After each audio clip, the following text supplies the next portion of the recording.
Feminism is not a Western invention. Feminism was not invented by American women, as many people think. No, feminism embedded in the culture and in the struggle of all women all over the world. We have to liberate women economically, socially, psychologically, physically, religiously. So our feminism, we called ourselves historical. That's the slogan of our group. Nawal El Saadawi was an Egyptian feminist writer, activist, physician, and psychiatrist. She wrote many books on the subject of women in Islam, paying particular attention to the practice of female genital mutilation in her society. Her death was confirmed by Egypt's culture minister Inas Abdel Dayem, who did not specify a cause. Egyptian news media said she had been ill for some time. She wrote books such as Woman at Point Zero, The Hidden Face of Eve, A Daughter of Isis, The Fall of the Imam, and God Dies by the Nile, and so much more. Amori Ali tweeted, "She always invoked praise and criticism of her politics and work. Whatever you take is just to remember she frightened the establishment into giving rights to women and refused injustice by saying there is another way. Sad news, but her legacy will live on all over the world." The world has really lost an icon.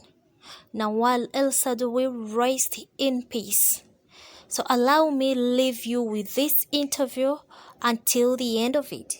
Thank you for watching. Historical socialist feminist. Because we studied history and we understood that the oppression of women is not specific of Egypt or Arab people. It is historical. It is everywhere, in every country.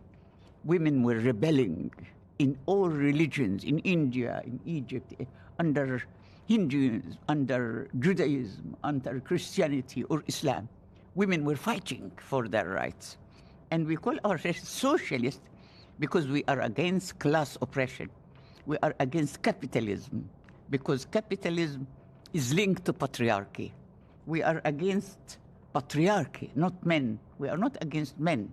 We are against patriarchy, the patriarchal system, the domination of men in religion, in economy, in culture, in everything, in science. That's why we call ourselves historical socialist feminists. And this organization terrified the men in power, didn't it? Terrified, yes, of course. It terrified them. That's why they banned it. And in fact, we were about to create a revolution because we had 40% men. We had 40, we were not all women. Men were joining too. We had 40% men and young men, very enthusiastic about these points. Why were they joining? Why were men joining? Because they felt that men are oppressed by patriarchy too.